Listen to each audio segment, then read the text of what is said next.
Assalomu alaykum, aziz yurtdoshlar. Kanalimizning doimiy va yangi tomoshabinlari.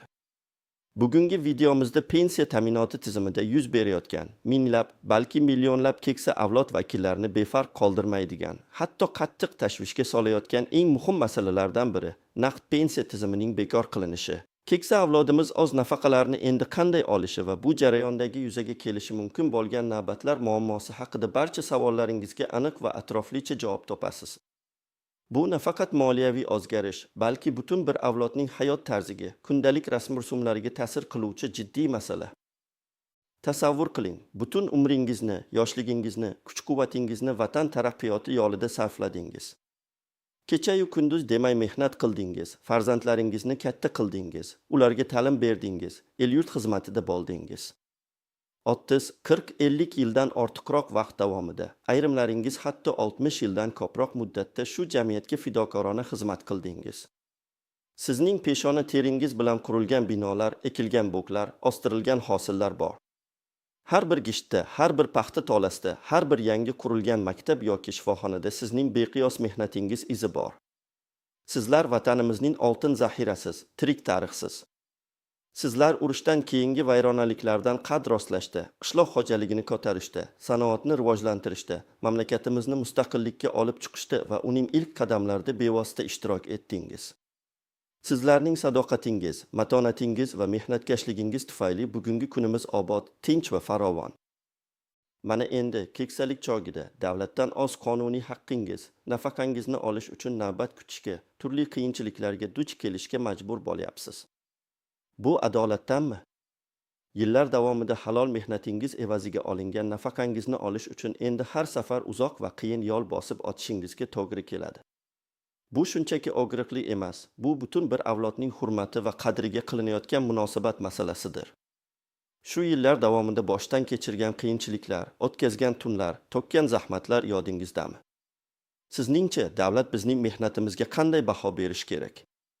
Ushbu masala yuzasidan oz fikringizni, qancha stajga ega ekanligingizni va bu o'zgarishlarga munosabatingizni izohlarda yozib qoldirishingizni so'raymiz. Sizning ovozingiz biz uchun juda muhim.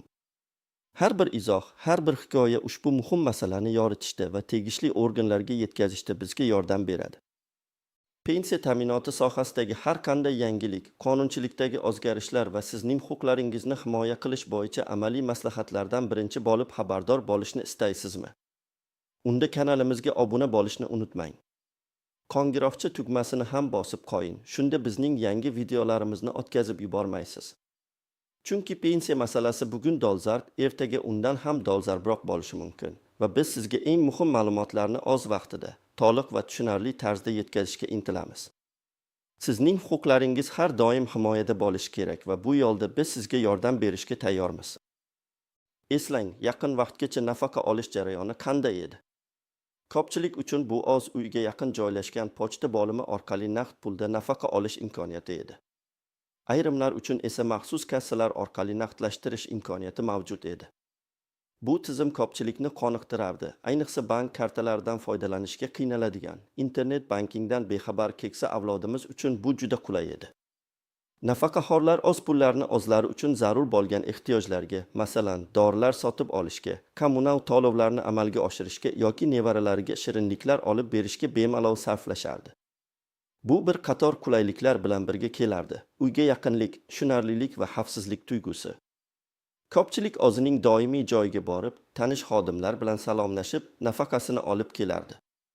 Bu jarayon ular uchun oddiy bir moliyaviy muammoni hal qilishdan tashqari, ijtimoiy muloqotning bir qismi ham edi.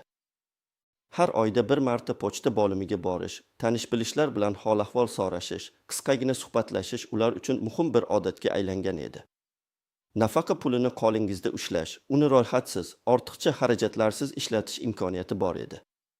Bu jarayon shubhasiz keksa avlod vakillari uchun psixologik jihatdan ham qulaylik yaratardi. Ular o'z pullarining qayerga ketayotganini, qancha qolganini aniq bilishardi. Kartadagi pullar esa ko'zga ko'rinmas, hisoblashda chalkashliklar tugdirishi mumkin edi. Ayniqsa ko'rish qobiliyati past bo'lgan, eshitishida muammolar bo'lgan insonlar uchun naqd pul bilan muomala qilish har doim afzal bo'lgan. Endi esa vaziyat tubdan o'zgardi. Hukumat naqd pulsiz hisob-kitoblar tizimini yanada rivojlantirishga qaratilgan siyosatni faol olib bormoqda. Bu siyosatning asosiy maqsadi iqtisodiyotdagi naqd pul aylanmasini kamaytirish, soliq tushumlarini oshirish, pullarning qora bozorga ketishining oldini olish va shaffoflikni ta'minlashdir. Albatta, zamonaviy texnologiyalarni joriy etish, raqamli iqtisodiyotni rivojlantirishga qaratilgan harakatlar maqtovga sazovor. Global tendensiyalar shuni ko'rsatadiki, ko'plab rivojlangan mamlakatlarda naqd pulsiz hisob-kitoblar ustunlik qiladi. Biroq har qanday islohotda aholining barcha qatlamlarining, ayniqsa eng zaif va himoyaga muhtoj bo'lgan guruhlarning manfaatlarini inobatga olish zarur. Nafaqaxo'rlar, ayniqsa qishloq joylarda yashovchilar yoki sog'ligi yomon bo'lganlar uchun bu o'zgarishlar katta qiyinchiliklar tug'dirishi mumkin. Bankomatlar yetishmovchiligi, bank infratuzilmasining barcha hududlarda bir xil rivojlanmaganligi, yoshi ulug' insonlarning zamonaviy texnologiyalarni o'zlashtirishdagi qiyinchiliklari bu jarayonni murakkablashtiradi. Naqd pul olish uchun uzoq yo'l bosib o'tish, jamoat transportida borish, navbatlarda turish, xizmat ko'rsatish banklarida yuzaga keladigan muammolar, bularning barchasi nafaqaxo'rlarning kundalik hayotiga salbiy ta'sir ko'rsatmoqda. Ko'plab keksa insonlar bank kartasidan foydalanishga o'rganmagan, PIN kod eslab qolishga qiynaladi. Elektron to'lovlar tizimi ular uchun murakkab ko'rinadi. Ba'zan hatto farzandlari yoki nevaralari ham yordam bera olmaydi, chunki ular o'z ishlari bilan band yoki uzoq joylarda yashaydi. Bu esa nafaqaxo'rlar uchun nafaqasini olishni og'ir yukka aylantirmoqda. Eng yomoni, ba'zi hududlarda bankomatlar ishlamay qolishi yoki ularda pul tugab qolishi kabi holatlar ham tez-tez uchramoqda. Bu esa navbatlarning uzayishiga va nafaqaxo'rlarning yanada ko'proq qiynalishiga sabab bo'lyapti. Eng katta xavf ostida albatta qishloq joylarda yashovchi, jismoniy imkoniyatlari cheklangan, yolg'iz nafaqaxo'rlar turibdi. Ular uchun shaharga yoki tuman markaziga borish, bankomat izlash, navbat kutish chinakam sinovga aylanadi. Ba'zilarning hatto yaqin atrofda birorta ham bankomati bo'lmasligi ham mumkin. Ular eng yaqin bankomatga borish uchun bir necha kilometr yo'l bosishga majbur bo'ladi. Transport xarajatlari ham ularning ozgina nafaqasiga qo'shimcha yuk bo'ladi. Shuningdek, zamonaviy texnologiyalardan bexabar bo'lganlar, internet va smartfonlar bilan ishlashga o'rganmaganlar ham katta qiyinchiliklarga duch kelishmoqda. Ular ko'pincha firibgarlarning qurboniga aylanish xavfi ostida bo'lishadi, chunki ularning ishonuvchanligidan, texnologik savodxonligi pastligidan foydalanishga urinuvchilar topilishi mumkin. Afsuski, bunday holatlar haqida xabarlar tez-tez eshitilib turibdi. Ba'zida hatto o'z yaqinlari ham firibgarlik yo'liga kirib, keksa ota-onasining nafaqasini o'zlashtirib olish holatlari ham uchramoqda. Bu esa keksa insonlarning o'z pulidan mahrum bo'lishiga olib keladi. Ayrim toifadagi nafaqaxo'rlar uchun esa ba'zi bir ijobiy o'zgarishlar ham mavjud. Masalan, nogironligi bo'lgan shaxslarga, boquvchisini yo'qotgan oilalarga beriladigan nafaqalar miqdori muntazam ravishda indeksatsiya qilib borilmoqda. Ya'ni inflyatsiya darajasiga qarab, nafaqalar miqdori oshirib borilishi nazarda tutilgan.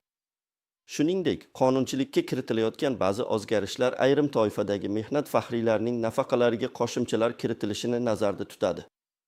Bu albatta yaxshi, biroq tizimning qulayligi va shaffofligi ham birdek muhimdir. Har bir nafaqa oluvchi inson o'z pulini hech qanday to'siqsiz, ortiqcha qiyinchiliklarsiz olishi kerak. Davlatning asosiy vazifasi o'z fuqarolariga gamxo'rlik qilish, ularning ijtimoiy himoyasini ta'minlash. Bu nafaqat moliyaviy yordam, balki ularning hayot sifati, tinchligi va xotirjamligini ta'minlashni ham o'z ichiga oladi. Bu holat bizni chuqur o'ylantiradi. Texnik taraqqiyot inson hayotini yengillashtirishga qaratilgan bo'lishi kerak, uni murakkablashtirishga emas. Ayniqsa, keksa avlod vakillari uchun har bir qadam, har bir jarayon iloji boricha sodda va tushunarli bo'lishi lozim. Axir ular davlatimizga, jamiyatimizga butun umr xizmat qilishgan. Endi davlatning vazifasi ularning qulayligini ta'minlash, ularga gamxo'rlik qilishdir. Biz doimiy ravishda fuqarolarimizning manfaatlari himoyasi uchun kurashamiz. Har bir inson yoshidan qat'i nazar o'z huquqlaridan to'liq foydalanishi shart. Davlat tizimini takomillashtirishda aholining fikri va ehtiyojlarini inobatga olish juda muhim. Bu faqatgina raqamlar ortidan quvish emas, balki har bir insonning qadr-qimmatini e'zozlashdir. Zero har bir islohot inson manfaatlari uchun xizmat qilishi kerak, aksincha emas. Bizning ijtimoiy siyosatimizning markazida inson turishi lozim. Uning qulayligi, farovonligi, sog'ligi va xotirjamligi birinchi o'rinda bo'lishi shart. Sizning hududingizda naqd pul olish uchun bankomatlar yetarlimi? Yoki siz ham nafaqa olish uchun uzoq yo'l bosib, navbatlarda turishga majbur bo'lyapsizmi? Bu boradagi oz shaxsiy tajribangizni izohlarda yozib qoldiring. Ehtimol sizda bu vaziyatdan chiqish bo'yicha qandaydir takliflar ham bordir. Har bir fikr biz uchun qimmatli. Sizning tajribangiz, sizning muammolaringiz va sizning takliflaringiz bizga yanada samaraliroq yechimlarni topishda yordam beradi. Balki sizning qo'shningizda, tanishingizda ham xuddi shunday muammolar bordir. Ularni ham izoh qoldirishga chorlang. Birgalikda bu masalani yanada kengroq yoritishimiz va tegishli organlarning e'tiborini tortishimiz mumkin. Xo'sh, bu vaziyatda nafaqaxo'rlar nima qilish kerak? Bu savol hozirda ko'pchilikni qiynayotgan eng muhim savollardan biridir. Advokat sifatida sizga bir qancha amaliy tavsiyalar berishga harakat qilaman. Avvalo, imkon qadar bank kartalaridan foydalanishni o'rganishga harakat qiling. Bu birinchi qarashda murakkab tuyulishi mumkin, ayniqsa butun umrini naqd pul bilan muomala qilishga o'rgangan insonlar uchun. Ammo bank xodimlari yordamida yoki farzandlaringiz, nevaralaringiz ko'magida bu ko'nikmani egallash mumkin. Ko'pgina banklar hozirda keksa yoshdagilar uchun maxsus, soddalashtirilgan interfeysli kartalar taklif qiladi. Bunday kartalarning pin kodi katta shriftda yozilgan bo'lishi yoki bankomatda sodda va tushunarli menyu tizimi bo'lishi mumkin. Shuningdek, mobil ilovalar orqali kommunal to'lovlarni amalga oshirish, mobil telefon hisobini to'ldirish, bankdan ma'lumot olish kabi operatsiyalarni ozlashtirish ham vaqtingizni va kuchingizni tejaydi. Banklar va pensiya jamg'armasi hududiy bo'limlari keksa yoshdagi fuqarolar uchun bepul o'quv kurslari yoki master-klasslar tashkil etishlari lozim. Bu ularning raqamli savodxonligini oshirishga va yangi tizimga tezroq moslashishiga yordam beradi. Agar siz o'zingiz o'rganishga qiynalsangiz, albatta yordam so'rashdan uyalmang. Sizning yaqinlaringiz va bank xodimlari sizga yordam berishga majbur. Ikkinchidan, ishonchli shaxslarni tayinlash imkoniyatidan foydalaning. Agar sizning jismoniy holatingiz og'ir bo'lsa, kasal bo'lsangiz yoki siz bankomatdan mustaqil foydalana olmasangiz, ishonchingiz komil bo'lgan yaqin qarindoshingizga, farzandingiz, turmush o'rtog'ingiz, nevarangiz, jiyan va boshqalar ishonchnoma berishingiz mumkin. Bu ishonchnoma notarial tartibda tasdiqlanishi kerak. U sizning nafaqangizni olish yoki boshqa moliyaviy operatsiyalarni amalga oshirish vakolatini beradi. Shu orqali ular sizning nomingizdan pulni olishlari yoki boshqa moliyaviy operatsiyalarni amalga oshirishlari mumkin bo'ladi. Bu qonuniy yo'l va sizning manfaatlaringiz himoya qilinadi. Notariusga murojaat qilishdan oldin ishonchnomaning shartlarini juda ehtiyotkorlik bilan o'qib chiqing va barcha tafsilotlarni tushunib oling. Ishonchnoma beriladigan shaxsga nisbatan mutlaq ishonchda bo'lishingiz juda muhim, chunki bu sizning moliyaviy xavfsizligingizga taalluqli masala. Faqatgina eng ishonchli va sadoqatli qarindoshingizga ushbu vakolatni bering. Uchinchidan, muammolarga duch kelsangiz, indamay qolmang. Bu eng muhim tavsiyalardan biridir. Pensiya jamg'armasi hududiy bo'limlariga, banklarning markaziy ofislariga, O'zbekiston Respublikasi Prezidentining xalq qabulxonalariga yozma yoki og'zaki murojaat qiling. Hukumat portali va mobil ilovalar orqali ham murojaat qilish imkoniyati mavjud. Muammoingizni aniq bayon eting. Iloji bo'lsa, hujjatlaringizni, pasport nusxasi, pensiya guvohnomasi, bank kartasi ma'lumotlari ilova qiling. Davlat organlari fuqarolarning murojaatlari bilan ishlashga qonuniy majbur. Agar sizga xizmat ko'rsatishdan asossiz ravishda bosh tortishsa, qiyinchiliklar tug'dirishsa yoki sizning murojaatingizga e'tiborsizlik qilishsa, buni yozma ravishda qayd etib, yuqori turuvchi tashkilotlarga shikoyat qiling. Misol uchun, pensiya jamg'armasi hududiy bo'limi sizning muammoingizni hal qilmasa, uning yuqori tashkiloti, Moliya vazirligi huzuridagi pensiya jamg'armasiga, Oliy Majlisning inson huquqlari bo'yicha vakili, ombudsman ga yoki sudga murojaat qilishingiz mumkin. Biz yuridik maslahat berishga doim tayyormiz va sizning huquqlaringizni himoya qilishga ko'maklashamiz. To'rtinchidan, qishloq joylarda yashovchilar uchun mobil bank xizmatlari yoki ko'chma kassalar tashkil etish bo'yicha mahalliy hokimiyat organlariga, mahalla va nuroniylarni qo'llab-quvvatlash vazirligining hududiy bo'limlariga murojaat qilishni taklif qilamiz. Ba'zi joylarda bu kabi tashabbuslar allaqachon amalga oshirilmoqda. Sizning faolligingiz bu jarayonni tezlashtirishi mumkin. Mahalla faollari, nuroniylar kengashi vakillari birgalikda tegishli tashkilotlarga murojaat qilib, aholi uchun qulay sharoitlar yaratishni talab qilishlari lozim. Masalan, haftaning ma'lum kunlarida mahallaga mobil bank xizmatlarini jalb qilish, aholi gavjum joylarga yangi bankomatlar o'rnatish yoki bankomatlarda har doim naqd pul bo'lishini ta'minlash kabi masalalarni ko'tarish kerak. Bu kabi kichik ammo muhim qadamlar minglab nafaqaxo'rlarning hayotini ancha yengillashtirishi mumkin. Xulosa qilib aytganda, naqd pensiya tizimining bekor qilinishi shunchaki texnik o'zgarish emas, balki jamiyatimizning keksa avlodiga bo'lgan munosabatining ko'zgusidir. Biz bir tomondan zamonaviy texnologiyalarga intilayotganimizda, ikkinchi tomondan minglab, millionlab keksa avlod vakillarining ehtiyojlari, qulayligi va farovonligi haqida unutmasligimiz kerak. Davlat organlari fuqarolarning hayotini osonlashtirish uchun mavjud.